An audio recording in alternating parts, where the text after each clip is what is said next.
Good morning. It's Tuesday, May 16th. Sun's just coming up. It's a little bit after 6 o'clock. We've been hiking for 2 hours. So we got up at 3:30 and started hiking at 4. And so we're about mile 625. Even though we're in the middle of the Mojave, you still find some structures. Looks like a hopper over there. Concrete construction for some reason, I don't know exactly what. And down there, kind of, I don't know if you can see it very well, but there's a derelict car.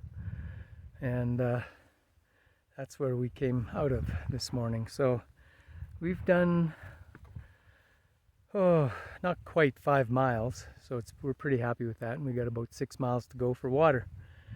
There's supposed to be a water cache. So yeah, this is where we're at so far. What a great night we had last night sleeping. It was just amazingly quiet, no wind. It was the sky was brilliant. The Milky Way was amazing. So yeah, it's probably one of the better nights I've had on this trip.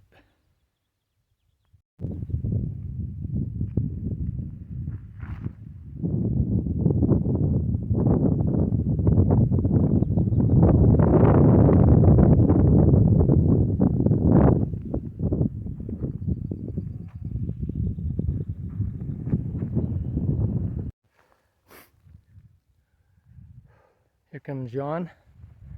He's doing his German lessons while he's hiking. How's that for a view from mile 629? Oh, so those aren't German lessons. And there's a dirt road down there, and somewhere along that road is water, about 3 miles from here. So it's been a pretty good morning, not too warm yet.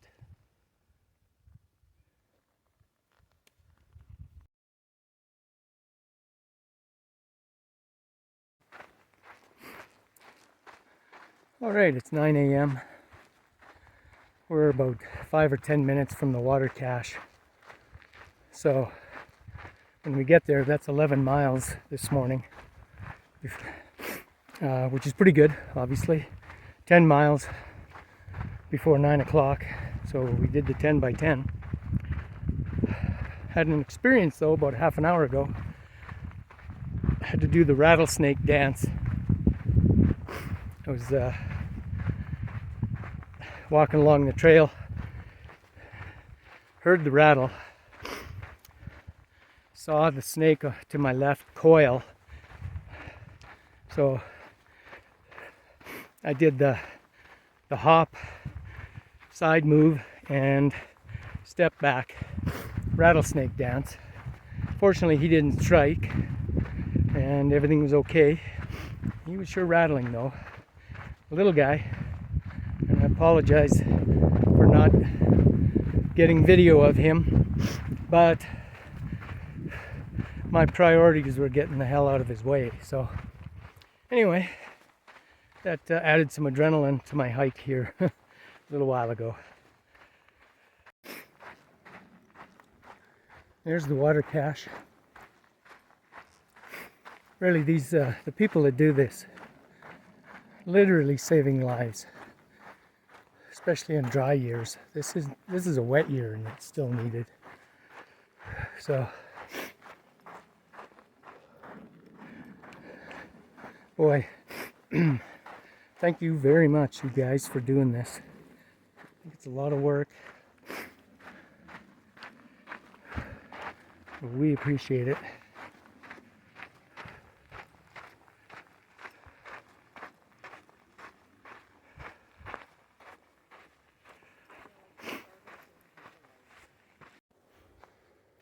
Okay, it's 7:15. We found a really nice campsite area, tent site area. We're the only ones here, John and I, which is a little odd, I guess, but another 5 miles is a water source, so we think that most people went there. So we ended up today doing almost 20 miles. We're at mile 939, oh, excuse me, 639 and change. So we did those first 11 miles so early. We kind of took our time. In fact, there was 2 Canadian sisters that we met at that water cache, and unfortunately, we met up with them later. They were camping about 5 miles back from here, and unfortunately, I thought I was videoing a conversation I was having with them, and it didn't record. I messed up somehow. But so if you're watching this, sisters, sorry about that. There's Blues Sister and Freedom 55. The one sister's from Victoria, and the other sister Castlegar, I think. So they were really interesting to talk with. We were comparing experiences. They're actually hiking to, they started in Acton, just like I did, and they're hiking to the highway up ahead here, about another 14 miles for us, for Jean and I, and then they're catching a bus to Bakersfield. So, whereas we're going a little further to Kennedy Meadows. But one of the interesting things about meeting them, the Blues sister, she met the same snake I met, and had the same experience. Basically, had to jump out of the way and get the adrenaline rush. So after the water cache, there's a pretty steep hill that we climbed, and that took a good couple of hours. And halfway up that hill, I had another encounter with a rattlesnake, and that one was closer, a little scarier. I think I might have even hit him with my trekking pole, I'm not sure. And judging by the frequency of his rattle, he was really pissed. It sure seemed that way anyway. So when Jean came by, Jean got a little bit of video with some sound, and so if he's able to send that to me, I might be able to include it. So two rattlesnakes in less than 3 or 4 hours. Yeah, I was a little gun shy after that. Every stick I saw on the trail was a snake. But anyway, we made it here. We had about a 3-hour visit with those Canadian sisters that they were camped back on a really nice shady spot. So hopefully I'll see them again, then I can ask them to redo the conversation part of it anyway. So yeah, that's it for today.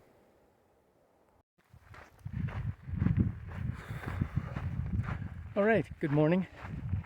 It's about 8:30, Thursday,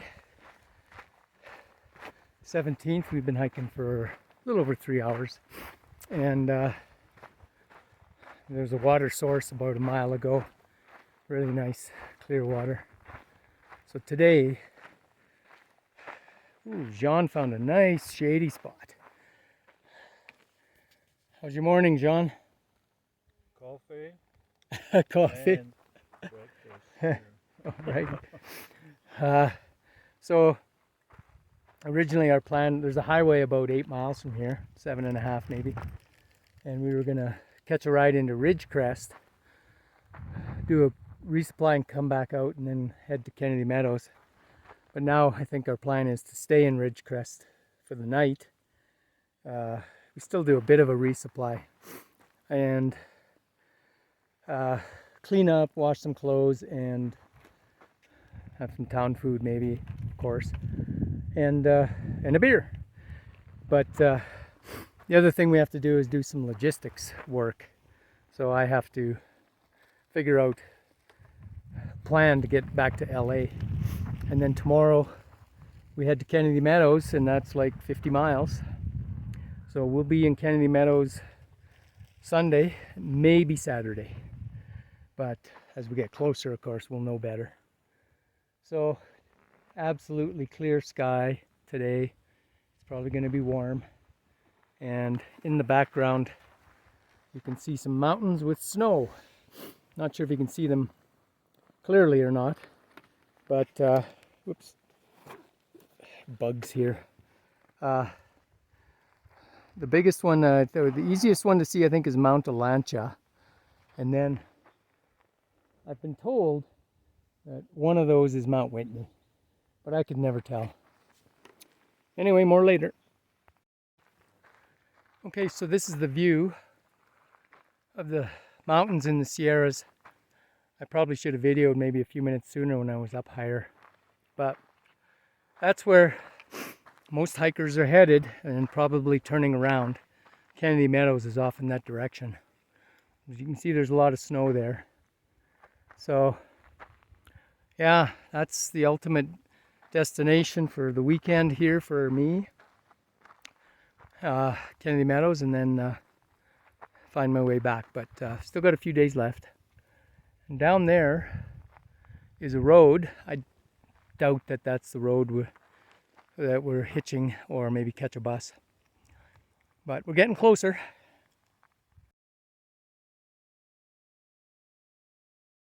Cloud you're making. Why don't you tell me your names from? I'm going to video this yeah, section. Absolutely, that's fine. Yeah. This is Richard Okay. and Cindy, Okay. and we trail angel out of Mojave. We keep up 2 water caches, one at Pine Canyon Road, mile 511 northbound, and Cottonwood Bridge, which has the faucet running from DWP this year, and also has a creek running under the bridge this year, the first time in a decade. Yeah, we actually got water from the creek when instead of taking anybody's Thanks, resupply. because that means we don't have to make so many trips back out to fill the cache. Right. And Well, and thank you again. Like, it's amazing what you guys do. Yeah, thank you. we'll Yeah. enjoy your stories. Yeah, you know, I don't get a chance to meet many trail angels, but I catch rides, Well, right? those So are angels.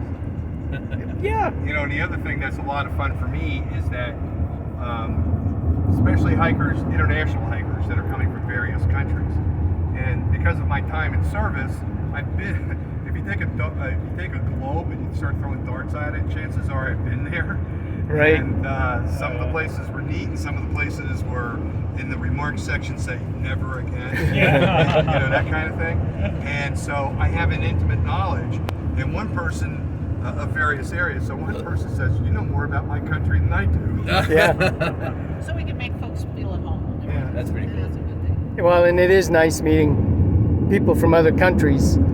It shows When you're us the hiking human too. similarity. Oh yeah. Yeah, the one guy that we had stay with us last night, Martin, really nice guy. He's Dutch, and we started talking back and forth. And at one point, I said, we used to go up to a place called Eindhoven to a firm in Dresden, which is a really nice department store. And he goes, you know about that? I said, of course. We used to go there to go shopping for the kids. And my one son was going to be going to a place called Vachenet to go skiing, so we got ski stuff there. Anyway, and so I called a friend of mine because this particular day that we wanted to go shopping, everything in Germany was closed. They retracted the sidewalks. And so I called up a friend of mine, Andy Schmitz. He's a teacher that works at Kylenkirchen schools, the American schools. Anyway, I said, Andy, this is what we're planning on doing, and I just want to know if there's a lot of people there today. He goes, oh no. He goes, there's no people here today, only Germans.